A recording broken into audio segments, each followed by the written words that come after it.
ada nggak mapping praktisnya yang diberikan dan kenapa itu menjadi pilihan yang proper gitu. Dengan tentu saja gambaran di luar sana. Gambaran di luar sana kan gampang dikasih. Sejauh itu diberikan, saya percaya seni rupa ITB dalam track yang benar.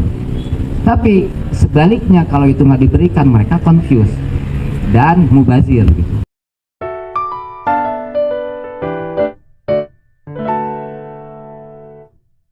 Jadi gini, sebetulnya selama berapa dekade di ITB tentu saja mengalami transformasi luar biasa ya. Nah tentu saja ini kaitannya dengan juga perubahan dunia, perubahan juga seni rupa kontemporer global gitu. Nah salah satu problem utama pendidikan tinggi seni rupa di Indonesia, ITB itu bukan gara-gara saya ngajar di ITB ya, sebenarnya ITB itu yang paling advance gitu. Cuman seluruh pendidikan seni rupa di Indonesia itu punya problem karena dia nggak punya komplement. Jadi kita nggak ada museum. Jadi seni rupa itu sebenarnya variabel dalam medan seni untuk exercise seniman ya, dengan segala kemungkinannya. Nah keluar, sebetulnya pilihannya keluar itu adalah kemudian bisa ke banyak sekali event, termasuk museum-museum, bienal, trienal, dan terakhir adalah ke market. Nah di Indonesia pendidikan seni rupa itu tidak punya komplement pelengkapnya. Ini kan beda ya kalau kita bicara saintis, engineer, ya itu ada industrinya. Saya nggak perlu tahu apa yang terjadi dengan kemudian nilai-nilai desain. Yang penting desainnya bagus apa enggak. Seperti kita tahu kesenian itu atau seni rupa itu kan bagian dari produksi kebudayaan. Kesenian ya, artinya itu dipojorkan ke publik. Nah ini ruang bocor-bocornya itu nggak ada gitu. Nah, ini problem utama pendidikan seni rupa di Indonesia. Yang ada market. Nah saya selalu bilang kalau yang emang ada market, pendidikan ini sebetulnya mubazir besar gitu loh, karena untuk sampai di market dengan kapasitas market di Indonesia, pendidikan ini satu hal yang mubazir, terlalu berlebihan. Ada resiko besar sekali sebetulnya tadi pendidikan seni rupa di Indonesia, selain kemudian dia tidak ada komplemennya untuk bocor ke society bagi lulusannya. Kedua tentu saja ada satu situasi yang disebut efek pengaruh seni rupa global ya, baik dalam pengertian teori maupun market gitu. Nah saya nggak tahu ya apakah kemudian ada tadi disebut apa scientification. Sebenarnya di barat sendiri mereka sudah menyebut dirinya over theorizing, over intellectualizing. Jadi di sana kita tahulah kalau kemudian bagaimana teori-teori seni rupa modern itu kemudian dilawan oleh postmodern, bocor kemana-mana gitu. Yang sering disebut meta wacana dari para pemikir Mazak Frankfurt misalnya. Jadi seni rupa itu dengan di end dia menjadi plural, menjadi bocor, menjadi anything goes. Apapun seni. Nah, cuman kan balik kalau kita ngomong bahwa seni itu sebuah praktek kebudayaan, basisnya tetap rekognisi. Ya ada 1000 seniman di Bandung, hanya ada beberapa gelintir mungkin yang kita anggap penting. Tapi saya rasa ini juga berlaku untuk profesi lainnya ya. Kemudian kita tahu ada arsitek branded, interior designer yang branded, atau ilmuwan juga yang branded gitu. Artinya rekognisinya gimana. Jadi anything goes ini sebetulnya satu situasi di mana ya free fall aja, semua bisa perang. Nah cuman saya selalu bilang gini, dalam praktek kebudayaan itu profesi yang terbuka gitu. Ya siapapun bisa jadi seniman. Dan kalau kita kaitkan dengan pasar, banyak banget loh seniman-seniman hari ini yang sukses di market itu nggak sekolah seni. Nah ini kemudian kalau di barat over theorizing, di Indonesia hampir nggak ada teori sebetulnya. Nah kedua problem lain, ada teori di akademik. Nah teori akademik ini bocornya cuma di Scopus, dan Scopus itu nggak pernah diakses sama publik ya. Kita pernah dengar misalnya James Elkin ngomong tuh di perusahaan begitu banyak hasil tulisan-tulisan ilmiah, nggak ada yang baca kok. Yang terbaca justru kemudian jurnal-jurnal yang agak sedikit pop ya, artinya American Art atau Frieze atau Art Forum kayak gitu. Nah itu semua nggak ada di Indonesia. Nah, kemarin itu udah beberapa hari terakhir ini saya ikut diskusi di diskusi arsip. Kemarin dulu arsip itu enggak sekolah seni, arsitek, suksesnya minta ampun. Lalu kemudian kemarin diskusi anak-anak muda, ada yang sudah lulus, ada yang belum di YPK. Saya sama Mas Dianto yang bicara, dan terlihat betul bahwa para mahasiswa itu tuh hampir punya pengetahuan kosong tentang paradigma seni rupa kontemporer atau paradigma seni event sejarah. Ya lakukan aja. Nah ini luar biasa sebetulnya, mereka lulusan seni rupa, ya lakukan aja. Saya melukis, ditanya urgensinya apa melukis, kenapa lukisan penting, ya enggak ada jawaban. Nah terus kemarin saya membuka pameran yang kebetulan kurator, ada seorang pelukis Sumatera Barat yang tinggal di Jogja. Realismenya keren sebetulnya, dia melukis remahan kertas. Saya kan sebagai kurator harus kemudian mengover intelektual kan, keren banget nih bahwa dia punya layers of meaningnya banyak, dari mulai pemandangan ke kertas, kertasnya kemudian disusun-susun jadi kolas, dipotret, kemudian dilukis. Betapa luar biasa, betapa karya itu bisa kemudian menjadi refleksi kritis tentang apa sih sesungguhnya realita itu. Betapa realita itu suatu hal yang sudah tidak bisa kita genggam dengan cukup tegas gitu. Ya pokoknya dikeren-kerenin. Nah setelah saya pidato dia bilang gini, enggak kok, saya sebetulnya cuma simple aja, saya melukis pemandangan nggak bisa, saya kural-kural kertas saya lukis gitu. Padahal setelah saya mengeren-kerenkan dia gitu, terjadilah dia menjawab, enggak, saya sebetulnya nggak sekompleks itu, saya cuma mau melukis pemandangan nggak bisa, susah, saya kural-kural kertas saya lukis. Itu lulusan seni lukis isi. Ya itulah gitu loh. Jadi gini, kembali ke pendidikan ini, pendidikan seni rupa Indonesia ini tentu saja adopsi ya, seperti modernitas kita yang adopsi. Nah ada problem besar bahwa kemudian adopsi ini kan kemudian kadang-kadang nggak bisa terlalu cukup strong karena platformnya nggak ada gitu. Jadi tentu saja kita tahu bahwa kalau kita lihat sejak awal sebenarnya seni rupa Indonesia itu juga sudah plural ya, dan nggak ada dialektika antara seni rupa Bandung sama seni rupa Jogja atau dengan seni rupa Bali. Mereka masing-masing punya platformnya sendiri gitu. Ya walaupun tentu saja Bandung sering dituduh sebagai laboratorium barat gitu, walaupun saya selalu bilang tahun 90-an akhir seni rupa ITB itu menjogja. Seni rupa ya nggak bisa enggak, kalau kemudian seni rupa kontemporer itu kemudian dapat penghargaan dari society lah atau dari dunia, itu kan karena refleksi kritisnya. Nah refleksi kritis tentu saja itu heteronom. Mulailah anak-anak Bandung itu pandai melukis realis. Zaman saya bisa melukis realis itu satu stigma, kok orang pada abstrak. Mungkin Pak Dianto ingat Andre, dia hanya bisa melukis realis, saking stresnya dia mendeokan dirinya gitu. Teman-temannya jago abstrak, dia hanya bisa realis. Andre, nah terjadi perubahan, dan sebetulnya kalau saya lihat di ITB itu juga kemudian terjadi di pihak dosen-dosennya itu sikap mungkin kurang siap atau bingung gitu dengan perubahan transformasi. Kok tiba-tiba sekarang jadi representasi persoalan. Nah terus kemudian kalau kita sedang tugas akhir nih, pasti mahasiswa itu kalau cerita lukisannya itu persoalannya gitu, dan coba dilihat yang namanya kurasi, sebagian besar kurasi itu cerita persoalan. Saya kemarin lihat di gedung HH itu ada 9 pameran, ceritanya itu cerita persoalan, tapi dia nggak cerita kenapa ini dilukis. Nggak ada cerita sama sekali bahwa persoalan itu menjadi penting karena dilukis. Ya persoalan aja gitu. Nah itu tentu saja kaitannya dengan bahwa seni rupa kontemporer itu bisa memberikan refleksi kritis. Nah ini yang kemudian di pendidikan kemudian terjadi, sebenarnya nggak hanya di Indonesia ya, bahwa lulusannya itu kemudian berhasil. Ini yang terjadi di ITB, dia akan menyusul dosen-dosennya yang di dalam. Jadi kalau kita lihat lulusan ITB yang terakhir dua dekade terakhir yang hebat ya, ada Pramuhendra, ada Arin, ada Tanto.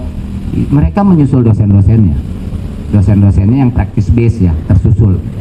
Walaupun saya tentu saja sering bilang ke teman-teman dosen, kan kalau lu ngajar lu yang paling pintar sebetulnya, lu yang paling tahu petanya. Jadi nggak ada alasan kamu nggak bisa compete dengan para lulusan, karena kamu ada di dalam wilayah akademik, dimana kemudian kamu yang paling alert terhadap perkembangan keilmuannya, artinya paling tahu petanya gitu. Bahwa mereka nggak berhasil, saya nggak tahu apakah memang mereka nggak mau compete atau gimana. Ini terjadi transformasi yang seperti dikatakan Mas Nirwan juga terjadi di Jogja gitu. Begini, kalau kita bicara seni rupa kontemporer di Indonesia, itu ada residu dari modernis formalis ya. Modernis formalis itu tentu saja yang sifat-sifat kualitas estetik, ekspresi personal, dan kemudian juga pakai painting misalnya. Itu sisanya banyak di sini. Dan itu nanti lawannya yang saya sebut neo avant-garde. Neo avant-garde, cuman kalau kita lihat di seni rupa modern itu kan ada modernis formalis, ada yang lawannya yang disebut avant-garde lah ya, misalnya futurisme atau surrealisme dada, yang sekarang kemudian bergerak menjadi neo avant-garde itu yang sebetulnya mencoba mencari relasi antara seni dengan kehidupan ya. Seni itu mensubversi kehidupan secara langsung gitu. Itu kebanyakan kalau kita lihat sekarang misalnya teman-teman kolektif lah, ruang rupa. Jadi kemudian bagaimana seni itu melampaui ruang-ruang kuilnya tapi kembali ke masyarakat, mau secara subversif, mau jadi kolaboratif dan sebagainya. Nah di tengah ini ada pengaruh luar biasa dari kapitalisme, bahwa kemudian karya-karya yang sifatnya sebetulnya subversi itu di subversi balik ya, dijadikan komoditas. Itu kan terjadi. Nah yang terutama terjadi di Indonesia yang ini, yang kemudian saluran dari seniman ke market, ini yang utama gitu. Nah tapi kalau kita amati di Indonesia, sofistikasinya belum terjadi. Nah, makanya kalau kita di Indonesia, marketnya yang terlihat ya terutama seni lukis ya, seni lukis yang sebetulnya modern formalis yang sekarang residunya, tapi nilai-nilainya itu terjaga dalam ruang-ruang yang menjadi warisan prakteknya ya, misalnya galeri katakanlah. Nah itu kita amati hari-hari ini begitu banyak pameran seni lukis misalnya, dia menjadi satu komoditas, dan tapi tentu saja yang diwarisi itu adalah kemudian mediumnya dan ruangnya. Kalau semangatnya tentu saja sudah berubah karena aspek-aspek transendensi, aspek-aspek estetik, pencarian esensi itu ya sudah dilampaui. Karya lukis sekarang menjadi semacam laporan, seperti saya katakan tadi, kalau mereka pameran pasti yang dibicarakan kontennya gitu. Nah itu yang terjadi, dan dalam titik ini sebetulnya pendidikan itu mendapatkan kompetitor luar biasa, terutama kalau kita lihat karena dia sifatnya memang kemudian lebih pada aspek-aspek kapital gitu ya, tentu saja yang kemudian jadi tren. Nah yang terakhir ini kalau kita lihat tren itu adalah pop culture stream. Ya, kita lihatlah misalnya karya-karya di Art Fair, Art Jakarta atau Art Moment, atau terakhir ini misalnya Arkif atau Kegeri misalnya. Itu kemudian refleksi dari titik temu antara budaya populer dengan fine art. Nah itu kemudian cocok banget dengan kapasitas pembutuhnya para kolektor muda gitu. Jadi ada situasi di mana kolektor muda ini bukannya nggak punya uang ya, cuman mereka memilih ya suka-suka aja. Jadi harga-harga di bawah 50 juta dia suka, punya fashion yang agak trendy sesuai hidup mereka, ya mereka beli, tidak untuk investasi, seneng-seneng aja. Itu kalau lihat misalnya di Art Garden itu yang lakunya minta ampun. Nah sebagian besar seniman-seniman pot stream ini sebetulnya ya nggak harus sekolah, sama sekali nggak harus sekolah. Jadi ya yang penting tampil aja, walaupun beberapa tentu diantaranya adalah lulusan dari sekolah seni rupa. Nah dalam konteks itu juga sebetulnya urgensi teori atau pseudoscience katakanlah kayak gitu, itu juga kemudian menjadi hal yang nggak terlalu urgent juga gitu loh. Jadi bahkan saya yakin juga kalau kemudian dibaca tulisan-tulisan kurasinya itu shallow banget sebetulnya. Jadi saya sering bilang sekarang hari ini jangan-jangan yang namanya seni rupa kontemporer juga sudah jadi pop culture. Pop culture yang kemudian mewarisi darah atau genetikanya seni rupa modern ya, singularitas dan ruang-ruang hadirnya gitu loh. Ruang hadirnya di galeri gitu. Tapi nggak ada apapun yang bisa dilihat di situ gitu.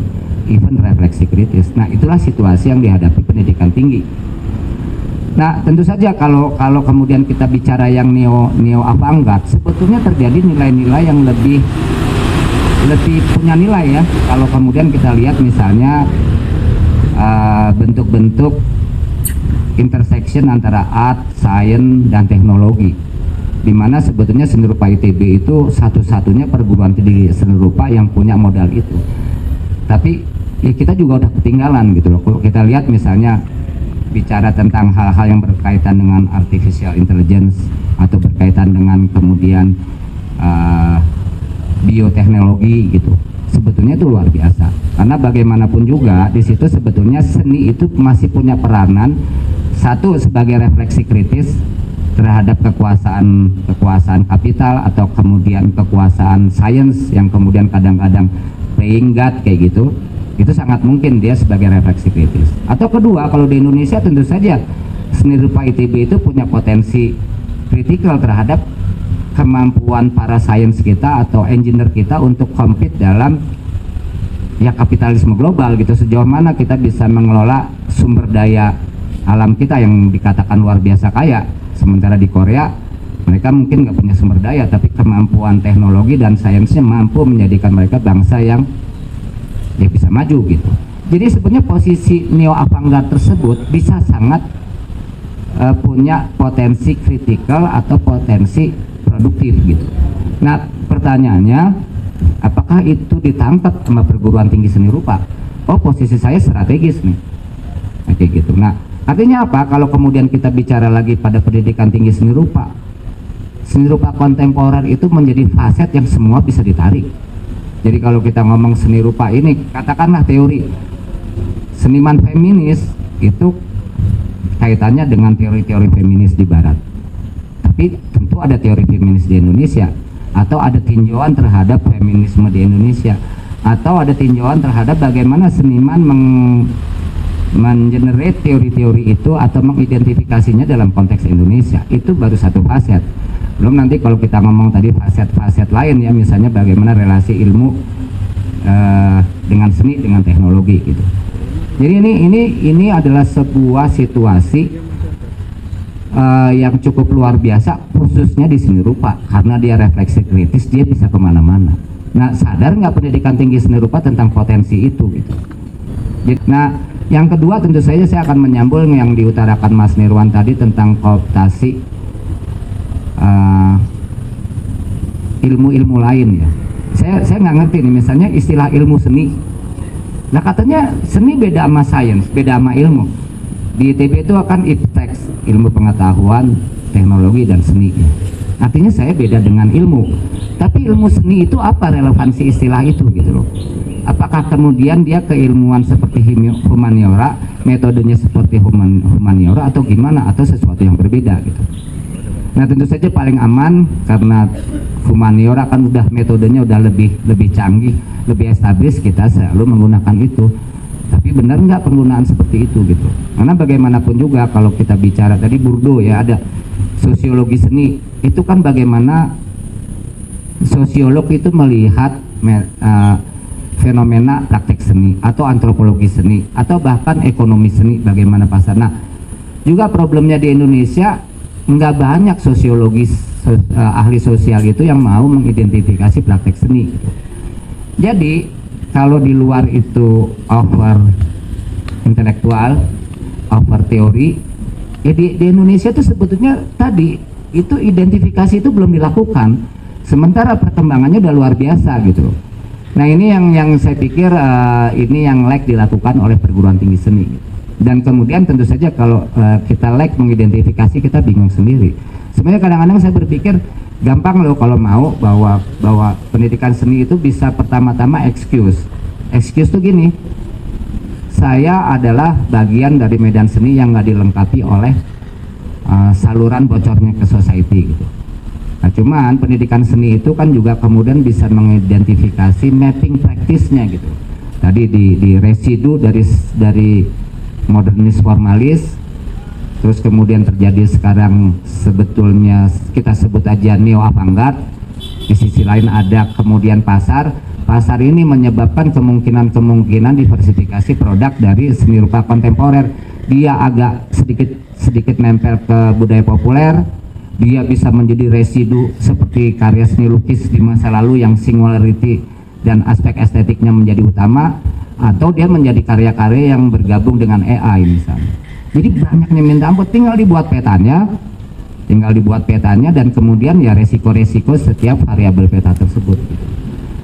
Nah, sekali lagi saya sering bicara gini, kalau kita buat pendidikan tinggi di seni rupa di Indonesia, kita nggak bisa berlaku seperti orang buat sekolah di Barat. Nggak bisa, karena habitat dan habitus orang Indonesia itu beda. Bagaimana mungkin mengajarkan siswa di Bandung seolah-olah di luar sana di alun-alun ada MoMA, seolah-olah di luar sana ada market, ada art fair yang luar biasa, seolah-olah di luar sana ada kolektor, seolah-olah sana ada orang-orang yang kemudian kelas atas yang mau mengakses seni dalam pengertian dia sebagai praktek budaya simbolik ya, signifying praktis gitu. Kan kita nggak ada. Kita emang punya society yang kemudian pengen ke museum untuk melakukan praktek pemaknaan, hampir nggak ada. Siapa yang kemudian mengarahkan mereka? Nggak ada. Yang ada adalah market di sana. Tapi kan mahasiswa kita juga nggak pernah dikasih gambaran seperti itu. Artinya lulusan seni rupa, pendidikan seni rupa itu dengan mudah dikompet oleh ya orang-orang yang nggak sekolah tapi punya kapasitas bisnis, mungkin kapasitas manajemen, punya kepraktisan dan punya keterampilan. Nah, dalam konteks itu sebetulnya I feel sorry for my student gitu. Nah, cuman saya bilang mappingnya dikasih, untuk urusan nambahinnya lu cari sendiri di internet. Saya ngajar teori itu nggak pernah misalnya mengulang buku, ya lu baca, lu nggak tahu, lu tanya ke gue atau kita diskusikan buku itu. Nggak mungkin lah kemudian saya kasih handout dari sebuah buku yang saya buat summary-nya, baca aja, tambahkan dari internet. Sebetulnya lebih simpel sekali. Tinggal dari mapping ini mahasiswa lu milihnya kemana, atau lu punya banyak pilihan gitu. Nah, saya nggak tahu tadi yang apakah itu disadari oleh para pengelola pendidikan tinggi seni rupa di Indonesia. Kalau kita lihat misalnya di isi Denpasar itu seperti pendidikan tinggi abad 18. Loh, ya cuman painting sama sculpture. Nah, ini era AI gitu loh. Era AI apa masih kayak gitu. Isi Jogja ada tambah seni grafis. ITB paling hebat, ITB ada intermedia, ada drawing, ada, dan juga kesadaran yang baik di ITB itu sebenarnya kamu jadi seniman. Jadi di ITB itu kan kamu ada di prodi seniman dengan kemungkinan segala hal. Cuman mau lewatnya drawing silahkan. Tapi yang diajarkan kan problem solving tentang kesenian. Jadi prodinya bukan painting, prodinya prodi kesenimanan. Itu bagus sebetulnya. Cuman saya nggak tahu ya, sekarang ini ada kurikulum baru yang sangat menarik yang membebaskan mahasiswa mau semester ini keramik, semester berikutnya di painting, which is itu bagus banget. Cuman pertanyaan saya ke teman-teman, mappingnya disediakan nggak, sehingga kemudian alih-alih mereka bingung, mereka menjadi tahu, wah gue beruntung banget nih dengan kurikulum seperti ini. Ada nggak mapping praktisnya yang diberikan dan kenapa itu menjadi pilihan yang proper gitu. Dengan tentu saja gambaran di luar sana. Gambaran di luar sana kan gampang dikasih. Sejauh itu diberikan, saya percaya seni rupa ITB dalam track yang benar. Tapi sebaliknya kalau itu nggak diberikan, mereka confused dan mubazir gitu. Itu sih. Ya, sekian. Terima kasih. Baik, terima kasih Pak Asmujo, Mas Iir. Jadi ada beberapa hal yang saya catat dari uraian Mas Iir yang antara lain juga menyambung apa yang tadi disampaikan oleh Mas Nirwan. Jadi pertama tentang problem pendidikan tinggi seni rupa di Indonesia secara umum yang tidak punya komplement ya. karena infrastrukturnya memang belum terbangun dengan cukup kuat.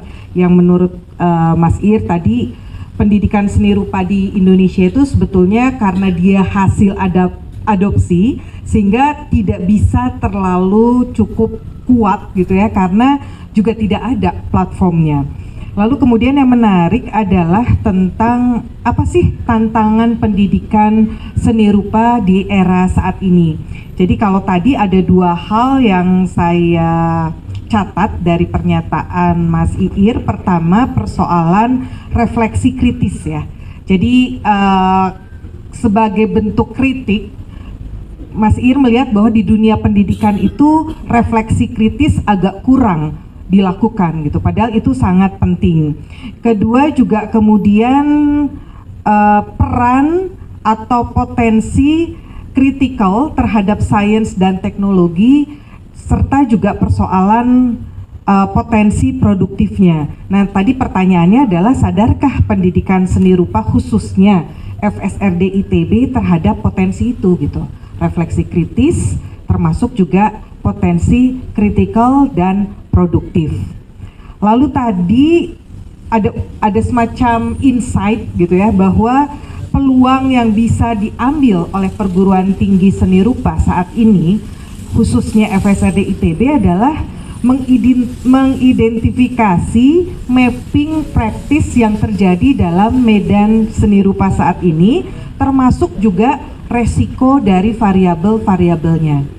Jadi kita memberikan kebebasan kepada para mahasiswa dalam situasi anything goes, tapi artinya kita juga mempertanggungjawabkan dunia pendidikan itu dengan memberikan mapping praktisnya. Sehingga nanti setiap mahasiswa sebetulnya jadi paham betul apa yang kemudian dia hadapi di medan seni rupa, dia bisa mengambil sebuah pilihan lengkap dengan konsekuensinya. Jadi tidak seperti blind man gitu ya.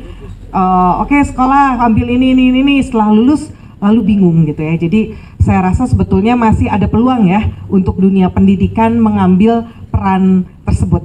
Kira-kira itu yang bisa saya ringkas dari pembicaraan yang sebetulnya cukup mendalam nih dari Mas Iir dan Mas Nirwan, yang saya juga jadi berpikir lebih jauh gitu ya, apa yang sebetulnya sudah kita lakukan di dunia pendidikan.